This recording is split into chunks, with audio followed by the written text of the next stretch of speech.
So, welcome to the Shame Free Zone. I have a really special guest. This woman is so in demand. When I tell you a little bit about her, you'll understand why. Her name is Sherry Gaba. She is a licensed psychotherapist and a life coach. She helps her clients cope with codependency, love addiction, toxic relationships, and lots of other stuff. And she's a leading expert on addiction and recovery. Her TV appearances have included VH1's Celebrity Rehab, CNN, Inside Edition, The Robert Irvine Show, Access Live, and E! News, and lots of others, trust me. She's been featured in Cosmopolitan, Women's World, the LA Times, Thrive Global, the New York Post, Marriage.com, Psychology Today, and other leading publications. And she hosts her own podcast, which is called The Love Fix. Sherry is the author of a book called Love Smacked, in which she addresses relationship addiction and codependency. And she is a contributing writer for the book Chicken Soup for the Soul, Tough Times for Tough People. She's also the founder, I know there's a lot here. This woman's busy. Sherry is also the founder of Wake Up Recovery, an online group coaching program that applies the principles of positive psychology, law of attraction, and mindfulness for codependents, love addicts, and toxic relationships. Sherry, it is such an honor to have you join me in the Shame Free Zone. Thank you, thank you, thank you. My pleasure. And I love the name of your podcast, Shame Free Zone. That's awesome, because a lot of what I do talk about is really eradicating the shame around love addiction and multiple relationships and multiple divorces. So I love the title, and I love what you're doing in the world. Well, thank you. And it's interesting you bring that up, because I was talking with a friend today about sometimes feeling ashamed of some of my relationship choices, because I have gotten into dysfunctional and even abusive relationships. And I know I'm not alone. I know there's plenty of people tuning in right now that have done the same thing. It might be a little early to be asking you for some advice on this, but if you're game, I'd love to see if you have any tips for us to heal our shame around some of the relationships that we've gotten into that might have gotten us into trouble. Just being here right now and being on this podcast is the first step. It's the first step to awareness that these things happen. And, we didn't ask for these things to happen. We might have made some choices that we would have done differently today, knowing what we know. But, most of us come from some early trauma, early childhood stuff. I certainly did. And I sometimes get into that story a little bit when I talk about being premature and not having early bonding and sort of being set up for anxious attachment styles. But, I didn't ask to get divorced multiple times. I didn't ask to have all of these relationships not necessarily work out. But I played a part and I own it. But I just want people to know that there are reasons for this. And often it is based on where we started, were we neglected? Were parents emotionally, physically unavailable? Did we have addicts for parents? Did our parents treat us like little adults? So, there are reasons. So I say, take the shame away, because as long as you're here right now in this moment, there's always hope. And that's what we all need, is hope. Yeah. I'm wondering if you could help us understand a little bit, what is love addiction? I don't know that I'm clear on that. I imagine a lot of people tuning in right now are not necessarily clear on that either. How would you define love addiction? A lot of people don't like the word addiction. I kind of use this word. Lots of people use the word. There's actually a whole, pathology around it. But it's a real diagnosis. I mean, it's not really a diagnosis. It's really a behavioral pattern. So basically, love addictions is a process addiction. Sometimes it's called a lifestyle or soft addiction. It's not like a substance where you actually are ingesting something. You actually have a behavior. So, for example, another process addiction could be food or binge eating or sex addiction or exercise, internet, gaming, shopping, spending. It just means that you're addicted to a mood altering activity or behavior rather than a drug. And you're always sort of searching for that first love high. So for me, my first love. I was around 15 years old. And I would say for the rest of my life, I was searching for that high. And if you talk to drug addicts, they'll say the same thing. They're like, oh, I'm always chasing that first drink, that first crack pipe, you know, blah, blah, blah. And you can't. I mean, you can never go back. You have to, yeah. In fact, if you do get that high when you meet someone, I say, go run the other way, because generally that is a high that will not work out. Generally, at least that's my experience. My whole thing is slow and steady. You meet somebody, it's calm, it's easy, it's comfortable. You can be yourself.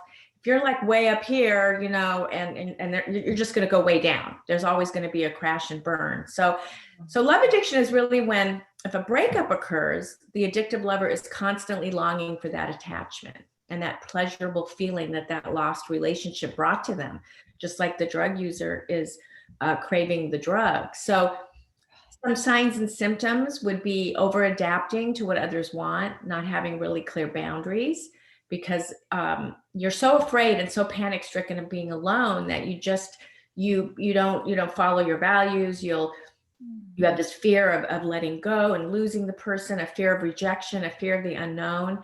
So all you're doing is really trying to change that person to be what you want them to be, because really in the end, you need them to feel whole. You feel empty without them. And so you're basically using others, really, and I say using, for affirmation and worth.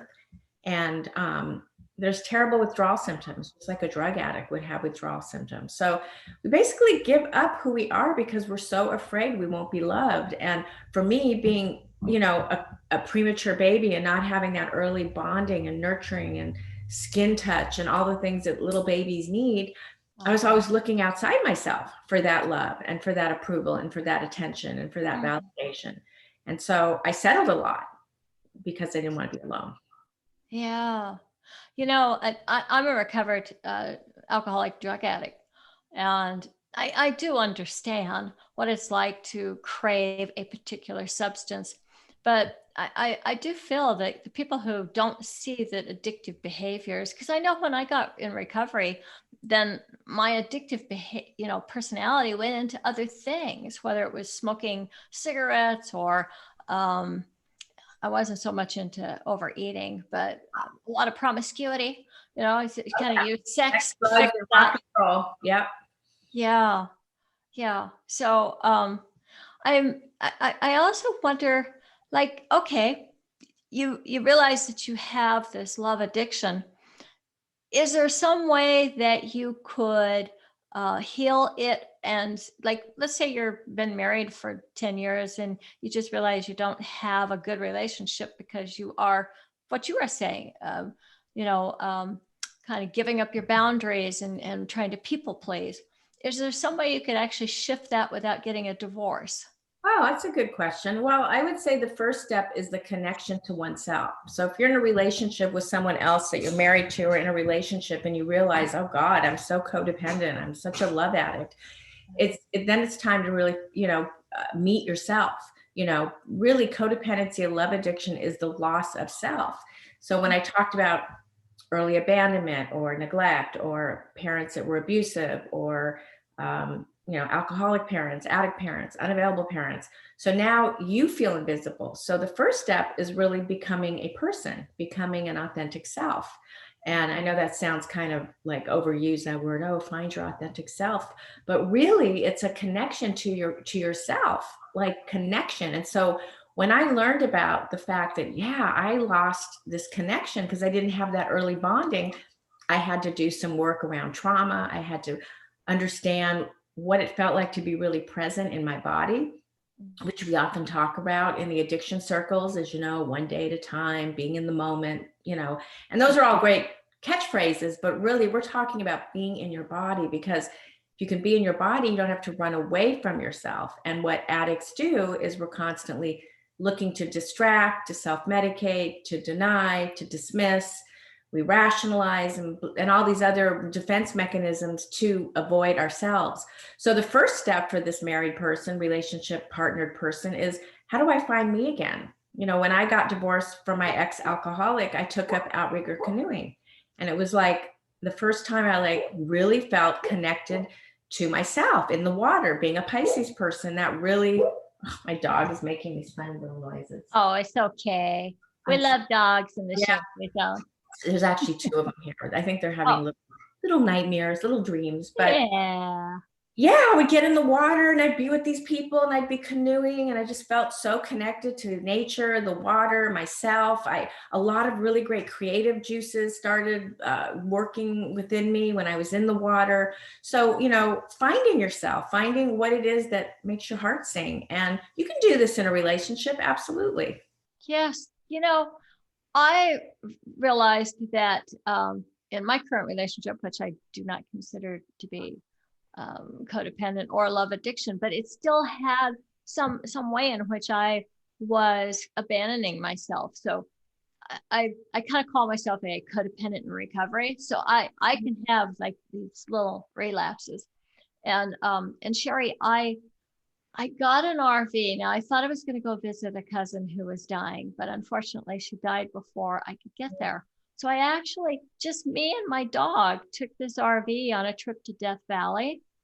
And I found so much that I sourced that whole little 4-day vacation that I took by myself, because I'd never driven an RV before. I rented this 25-foot RV, totally new thing.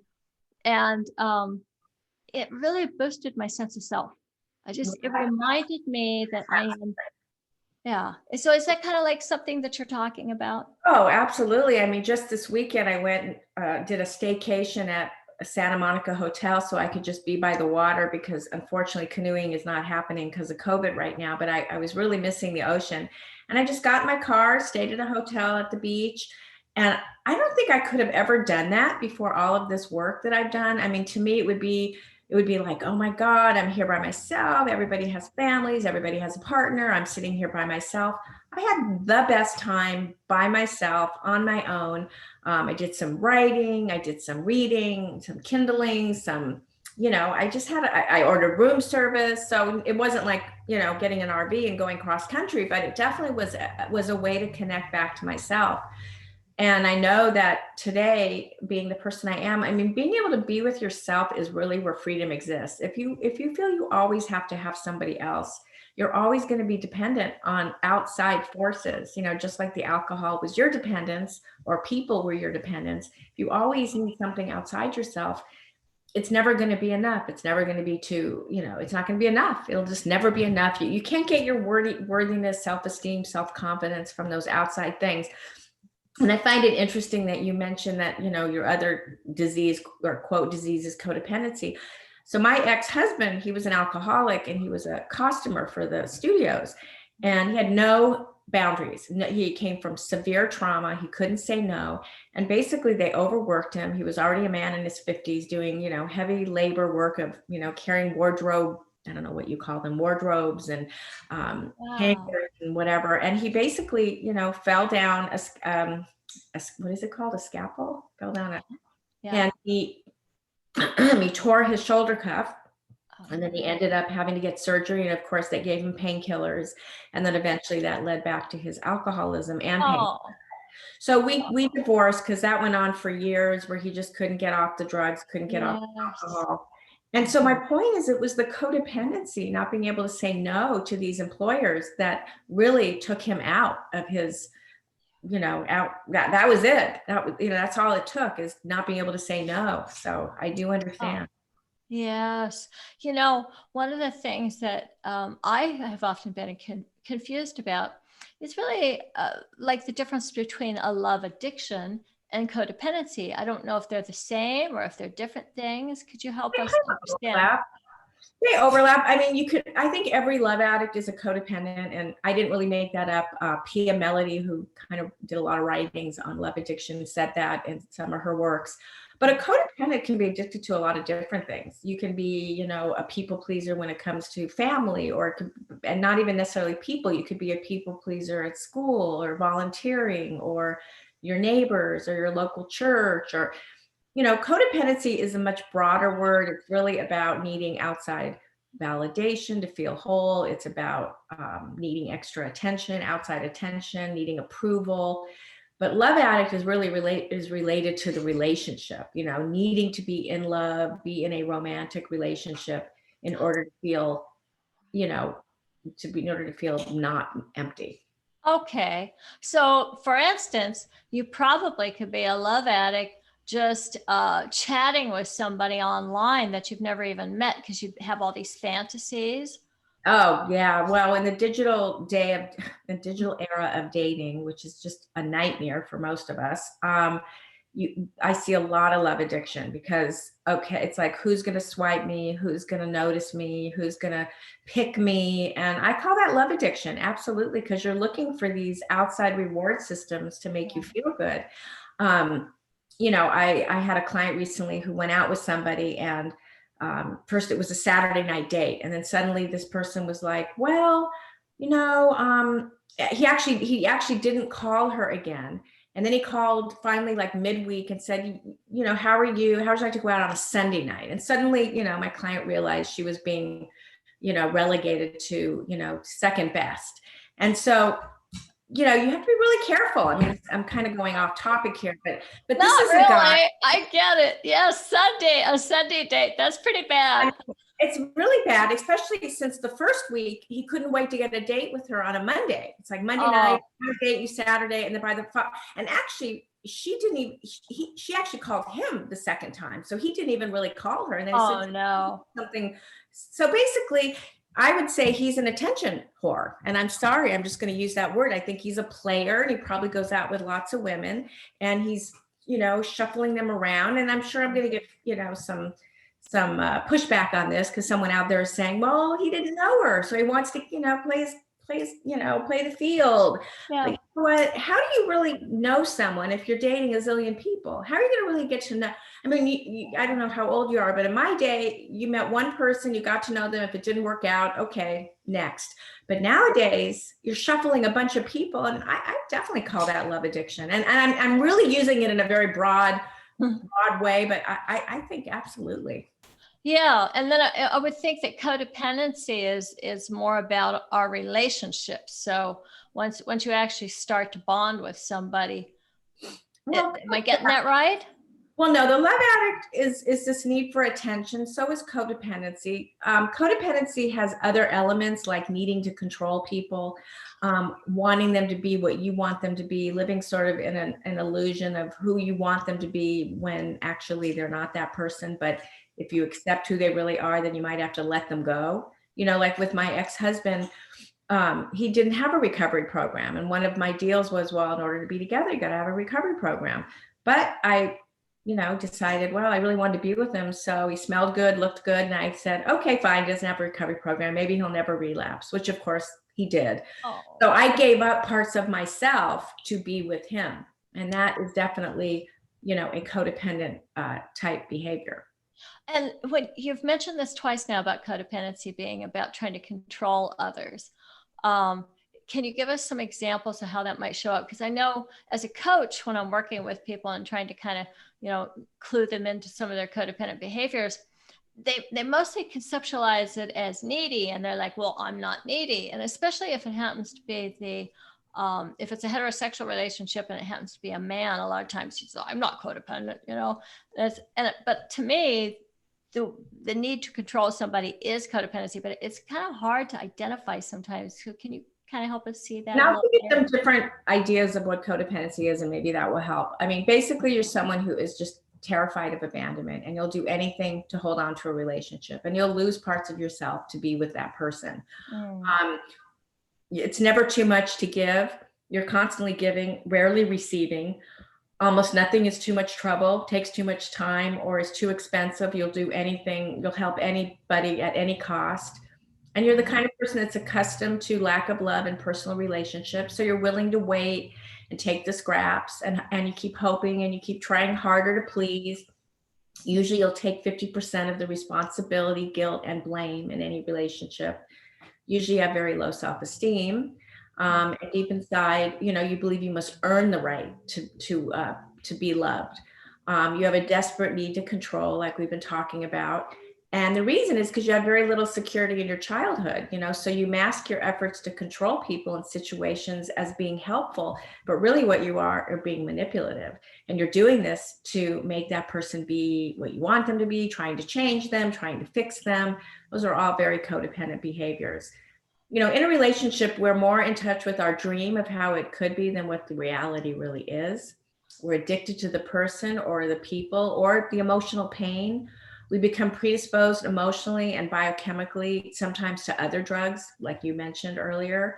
Right. You're drawn to people with problems that need fixing because that makes you feel one up. Like if you need me and I get to fix you, then you won't leave me. I can just take you hostage and you'll stay with me. Like if you're in a relationship, let's say with someone who doesn't have a lot of money, oh, well, this person's not going to go anywhere. They need me because I pay for everything, and that can be for a man or a woman. Although nowadays, and I think about my mother and her con man, a lot of people, older generation, these men come in, and I think it could be women too, and they come in and they, in my mom's case, he made her feel so beautiful. He was 12 years younger. My dad had just died. She had the beginnings of dementia, the poor thing.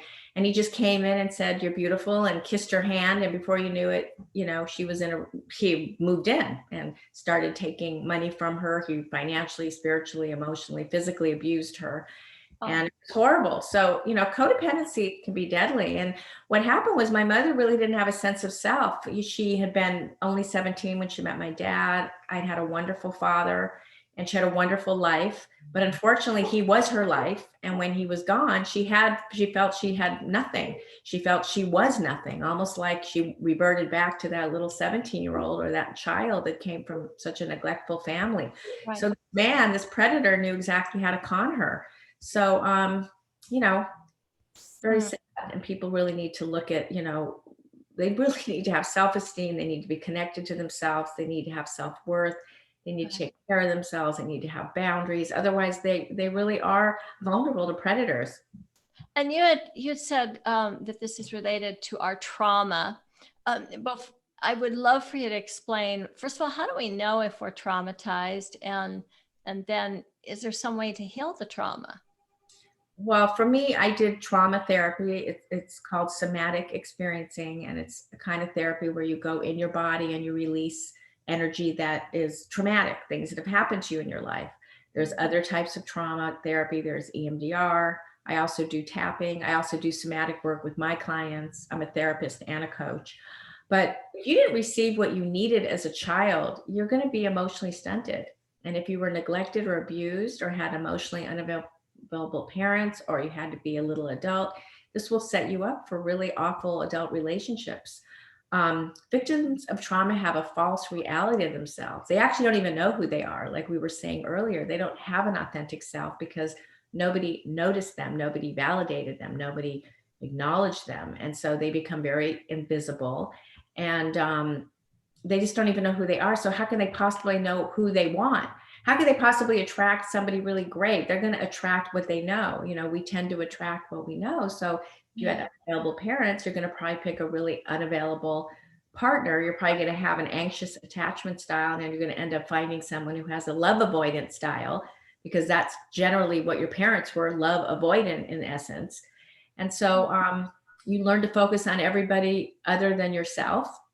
And really the goal is to find your true self. And if you don't have an intimate relationship with yourself, it's going to be really difficult to have intimate relationships with others. And all your relationships become other focus, which is really at the heart of codependency. I mean, I think of my relationships and I used to always say, oh, they were unavailable.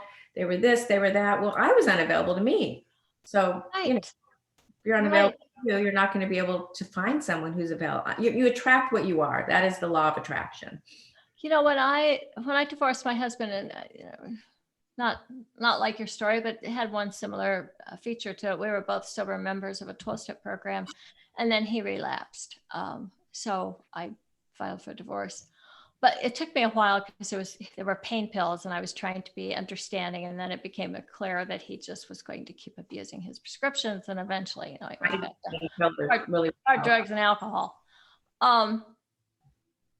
I realized I had a very codependent connection with him, especially those last 5 years, because he had an active addiction. And I was trying desperately to make our marriage work and keep the family together. And so I really tipped over into strong codependency patterns of trying to fix and help and manipulate and control. When I moved out on my own and we were divorced, I was really hit with a lot of self-hatred. And I realized there was some way in which having a husband who I thought less of helped me avoid my own self-hatred. And I'm wondering if you've encountered that before in other codependents. Well, you probably felt he needed you. And I guess you thought you were above him. I guess what you're saying is somehow you were greater than him. I wasn't passing out on pills. Yeah, that was my big claim to fame. Yeah. Then you're kind of stuck with you when it's over. Now you kind of have to figure out, well, I don't have him to blame or focus on. So now I got to actually look at myself. There's no more distractions. I mean, for me, I was completely spiritually, mentally, physically bankrupt trying to save my husband. I mean, I got staph infection, kidney stone, started losing hair, had PTSD. I was a wreck. And here I was, a therapist working in the field, been on celebrity rehab, ran a family program in Malibu. And here I have this horrible, like crazy, volcano going on in my home. So yeah, once he was gone, there I was with me. But it was great because it was really the first time I could really now, get to know me and figure out why I kept picking who I was picking and why I was staying when I shouldn't be staying and why I would settle for less. And so it's an opening, I mean, let's face it, being here right now on this podcast is an opening. There's an awareness. You're making a decision to change. Otherwise you wouldn't really be here right now listening to this. Right. And you're learning to stop looking for external solutions for your problems. And you're looking at your fears and you're moving out of denial and you're looking at your early trauma issues. And you're doing some self-parenting, you're loving that inner child, that outer child, and learning how to respond from your adult self. You're becoming more loving, more forgiving, more compassionate towards yourself. And the most important thing is use the pain to grow and then prepare for a healthy relationship. Really start, the beauty of codependency recovery is then you start to trust yourself. And then you no longer have to settle because now you know exactly what you're worth, you know what you want, and you don't need anybody to feel whole. And that's a beautiful dream. And you're right. Listening to this podcast is a great first step. What are the next steps? How can codependents and people who are afflicted with love addiction get help? What should they do? Pretty much. I sort of just listed them, but if you want like actual things they can do, I mean, they can join a 12-step program, they can get a therapist, they can work on their trauma. Maybe they want to find a life coach to figure out why they keep dating the same type of people. Join my program, which is the Wake Up Recovery for Codependence and Toxic Relationships. And for your listeners, I'm offering it for $1 and I go live twice a month. Yeah, it's really unbelievable. It goes to $27 after a week. Okay. I go live twice a month. I have 8 modules related to love addiction, codependency, and toxic relationships. And then I have 10 mindset modules. A lot of times we can do all this work, but if we don't change our mindset, we're going to keep, we have to change our patterns. And so that's really what the mindset piece is. So yeah, they just join a tribe, they find connection, they find other people who, like they say in the 12 steps rooms, they'll love you till you love yourself. Yes, so true. Or get my book so you can start understanding it. My book is called Love Smacked and it's on Amazon and it's all about love addiction and codependency. And, there's just a whole host of things you can do to heal. Well, I'm going to post everything, including your quiz and your website, all your links below here. If you want to just tell people verbally how they can find you, what your website is, that's fine too. Yeah, probably better to just put it in your notes, but because it's kind of, I don't even know the links for Wake Up Recovery. It used to be Wake Up Recovery, but I changed it. But Love Smacked is on Amazon. Yeah. And also I'm going to have that ebook for you. I think it's the Love Addiction ebook. I'm not really sure which one I was going to offer you, but I have many ebooks. Which one did I mention? Do you know which one? I think it was the Love Addiction one. Yeah. Okay. Yeah. So yeah, just go and get the book, Filling the Empty Heart. It's free. And then there'll be a quiz to see if they are a love addict. And honestly, I do videos, I blog on Psychology Today. I mean, there's no obligation here. Just, Google my name, Sherry Gaba, and you'll find all kinds of great resources. Yes. My Instagram is Codependency Curious. And I've got to, as soon as we get off here, I'm definitely going to go follow you on Instagram. Sherry, thank you so much for bringing your wisdom to the Shame-Free Zone. You're welcome. And good luck to you and all the success for this wonderful podcast you're putting out there. Thank you. Thank you so much. Real honor to meet you and get to talk with you.